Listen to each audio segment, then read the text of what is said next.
Hello, folks, and welcome back to our MPTV Coaches Show, the first episode of 2023. I'm Ryan Lindley, joined by Eric Myers. Eric, brand new year, but let's start talking about some of the sports that had already started before the holiday break. We mentioned that both our basketball teams would be at holiday tournaments, and the girls went to the State Farm Holiday Classic. That they did, and they won their opener over, a pretty good Springfield Lanphier team. 72-44 came out right there and really did some good in a really competitive tournament over there in Bloomington Normal. Then they had to go play probably one of the better teams in the state, Normal Community, and they did okay, but was not really where they wanted to go. That it just didn't really work out. They played a really good game, right? But they still did lose 40-35.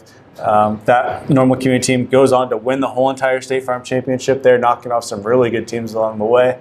Come back to beat Rochester in another close game there, 43-36, before finally falling to Geneseo in their final game of that tournament, though. But, the Lady Potters, they came out, they've kind of been up and down, up and down, up and down, and that's kind of what it showed out there in that State Farm tournament. Yeah, I think there's really no harm in the loss to Normal Community. The wins over Springfield and Rochester are good wins. I know they were a little disappointed about the Geneseo loss, but Geneseo is still a top 10 team in the state. So, I feel like the level of competition was high, and they got 2 wins and 2 losses. You don't feel that bad about that, but I know the expectations maybe are a little higher. That's just a credit to Coach Becker and where the program is. Always, when you continuously go over there to Bloomington over Christmas and you keep winning and winning and winning, this time just seems like some unfinished business wasn't there, which leads us into 2023. And so far, the Lady Potters have not found their groove in 2023 yet, have they? No, and again, Coach talked about it a little bit. We had a chance to talk to him after the Dunlap game, which unfortunately was one of 3 losses that they've had in the new year, Peoria High, Dunlap, and Washington. And he talked about just the idea of finding consistency. In both the Peoria High game and the Dunlap game, Peoria High, they were down 3 at halftime and then ended up losing by double digits. Against Dunlap, they were up 2 at halftime and ended up losing by double digits. And it's just that idea of if you could play the 4 quarters together that you played in the first half of the Peoria game and in the first half of the Dunlap game, you would have won a game.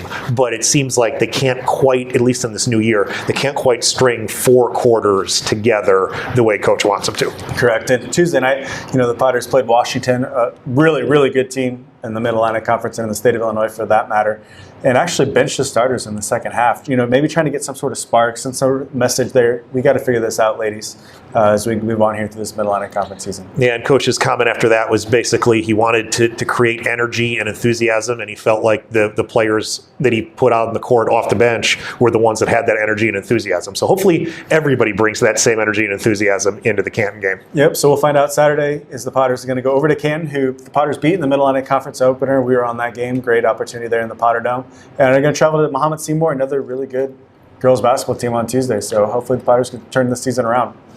So what do we got for boys basketball, Coach? Boys basketball, Pekin Holiday Tournament, Potters. Boys side, same record as the girls side. They did it a little bit different way. They were also 2-2 in their holiday tournament. They beat a Plainfield South team in the opener. There was a new team to the Pekin tournament, very athletic, very physical. Potters played a really good game there. Then they got what I would consider a huge win over Normal West, because that's a possible postseason opponent and a possible team that they're fighting for that 2 seed in the subsectional against. So that was a big win.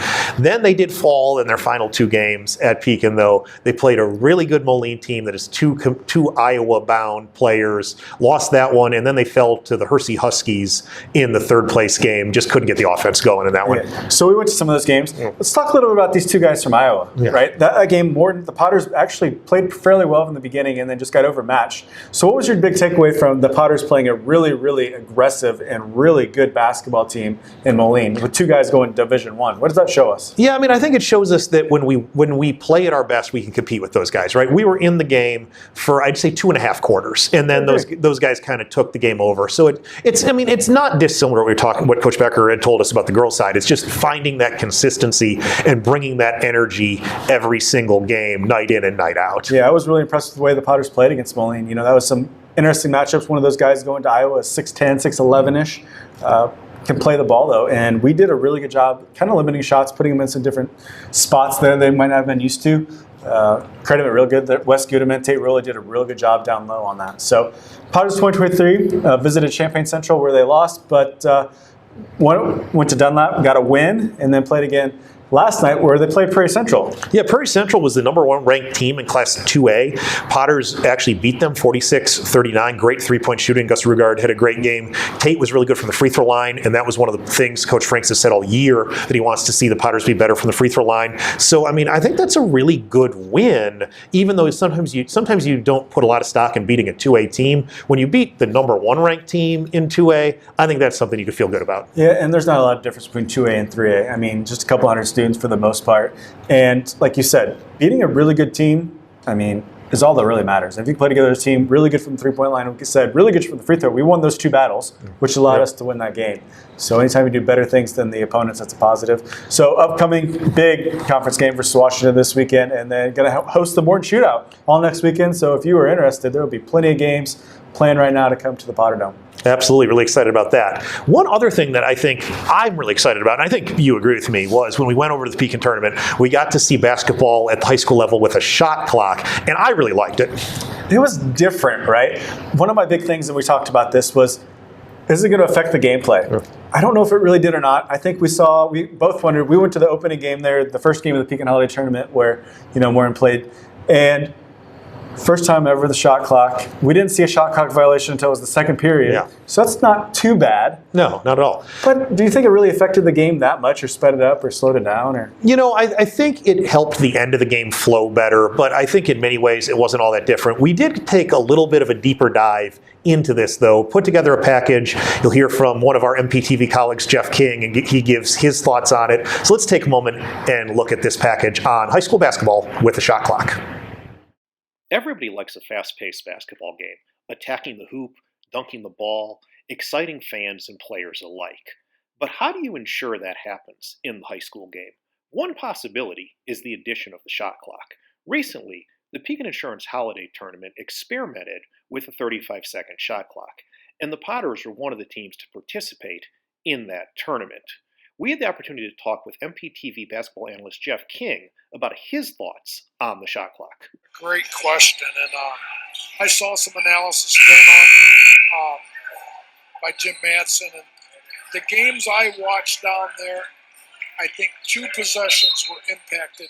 I watched the Potters play Normal West the second round, and it was really a non-event. The Potters, of course, are an up-tempo team, and they're throwing. We love to throw up threes, that the boys do, which makes the shot clock a non-event. But it was very interesting. I think it'd be good for. I'm a big proponent of it. I would say I come down in the same stance as you. Shot clock's interesting. We've seen some Potter teams in here that hold the ball for 2 minutes, 2.5 minutes, and then throw up a 3. And you're going to throw up a 3. You could have done that 2 minutes ago. Will the shot clock be a permanent fixture in high school basketball?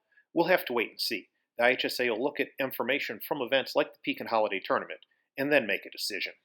So were there, obviously see there that we have some different discrepancies on who's going to do what and how it's going to go. I think it's a welcome addition to the IHSA, and we'll see where it goes. Yeah. Let's keep it. I liked it. Sped the game up a little bit, like you said, at the end of the game there was when it made a huge difference. Nobody was just dribbling around the arc, passing the ball, wasting a minute, waiting a minute there. You had to keep going, keep the move. It was good. Yeah, and like you said, we'll see what happens. I mean, IHSA still needs to answer some questions if it's going to become a permanent fixture, how they're going to pay for it in different places, who's going to run it in different places, but something to see in the future. Yep. So moving on, our wrestlers competed at the Mid-States Wrestling Classic up in Whitewater, Wisconsin over the break. Great job to our wrestlers there. They have places all over the board there, and then they came back home and hosted the Morning Invite this past weekend, where the Potters' top finisher was Peyton Farrell, bringing home second place at 120.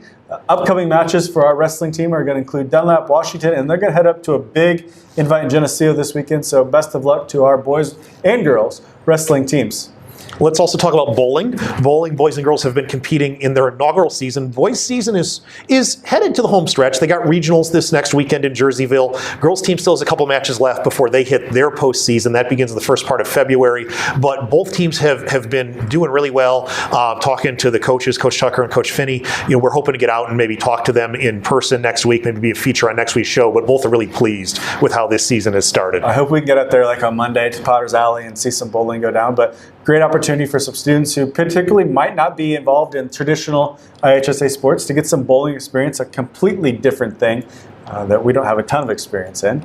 But good to see student athletes doing things that they like and having fun and winning and putting up some good numbers on their first opportunities. So we also had Scholastic Bowl. Scholastic Bowl, for those who don't know, is an IHSA sport, and Coach Doss is our coach here. We had our first home, actually the first season opener, if you want to call it, yesterday. I don't know if it's a match, a competition. I think we prefer match. I actually moderated the JV rounds of Scholastic Bowl. How did we do? Our JV team won the 2 games that I was moderating, so they did a great job. But yeah, I know Coach Sauce was talking about the varsity. He really likes his group this year. He said that they have a great opportunity to do well in the conference. Middle Illini has their own conference tournament, and then obviously it is an IHSA sport. You do have a regional and sectional, and hoping to advance there as well. So we'll definitely try to be bringing some more opportunities there from our Scholastic Bowl team, along with boys swim and dive, trying to find as much information about that. So if you're seeing this, feel free to email us, get in contact with us, tell us about Morton Swim and Dive, because we would love to hear some more information and share those stories with us as well. And then, as a football coach, you got some more to share or reflect upon, maybe is the better thing that's already out there. Yeah, I mean, obviously, I think most people have probably seen on social media, or PJ Starr, or I know Jim Matson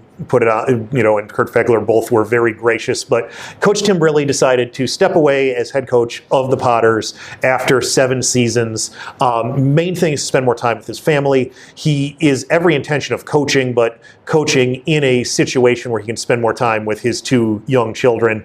He had a great career here. Again, like I said, Jim Matson and Kurt Pegler both shouted out to him and talked about not only what he did, a great 40-28 with 4 playoff appearances, but also just a great guy that represented Morton well in the media and such. So certainly a guy we'll miss as our Definitely, coach. Helped to build the program, right? We've had a couple of coaches come through and could never be there. Playing a really hard football conference. We're playing a hard conference for all of our sports. Let's be real here, but really built that tradition and built the character and built all those guys of our young student athletes and built them into more just being not just an athlete, not just being a student, but tried to build them into men. So hats off to you, Coach Briley. Absolutely. And again, he won 40 games in 7 seasons. It's hard to distill it down to a certain number. We're going to do that because that's what we like to do on this show. So we picked, and I'll be honest, you can at me on this. I'll save Eric the trouble. I'm the one that picked these. These are the top 5 wins of the Coach Tim Briley era. And we're going to go ahead and run a package. We'll play that, and then hopefully you'll enjoy it and get a little bit of Potter history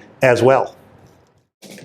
Counting down our best wins of the Tim Briley era, we start with Columbia in 2017. Potters down 34-27. Nolan Donald ties it.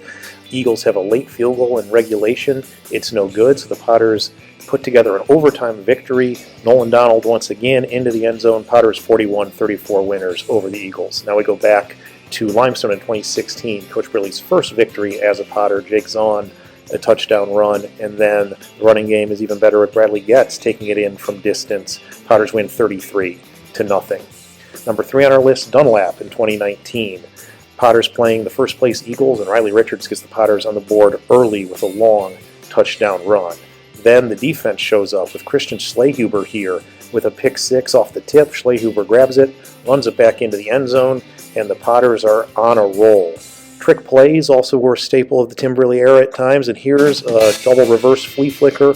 Richards finds then sophomore Seth Glatz, who jumps up, makes a circus catch. Potters rolled the Eagles 42-7.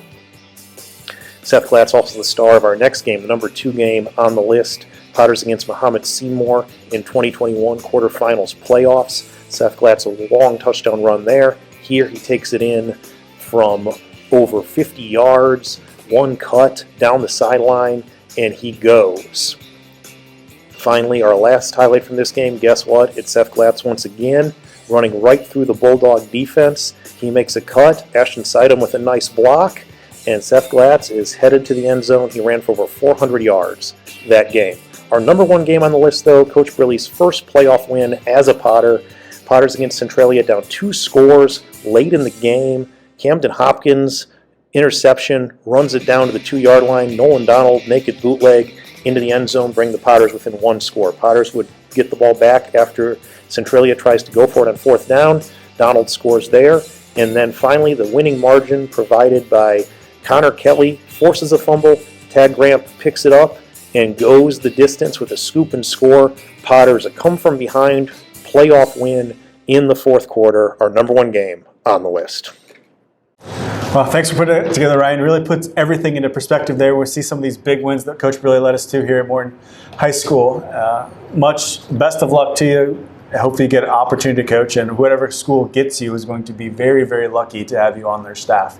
So with that, Ryan, do you have any final thoughts? No, I mean, again, like we're already in January. You're going to hit February pretty soon. Believe it or not, the spring sports postseason, we mentioned bowling already, getting ready for a regional. Spring sports postseason, winter sports postseason. I'm a season ahead here. But winter sports postseason is not that far away. And, get a chance to get out to the Potter Dome. I know both basketball teams have had fairly long road trips, but the boys, again, have the Morton Shootout this weekend, and then the girls play what has really become a critical game against Metamora a week from Friday, if you look at where they are in the Middle Illini standings. So I just encourage everybody to get a chance, get out to the Potter Dome. Let's fill that place up before we hit the postseason. And speaking of encouragements, if you like the show, make sure you give us a like, subscribe to Morton Potter TV on YouTube. Always trying to build that up, our builder. Share it with whoever you like. If you have ideas for us, let us know. But for Ryan Lindley, I'm Eric Myers. Thank you, and until next week, have a great day.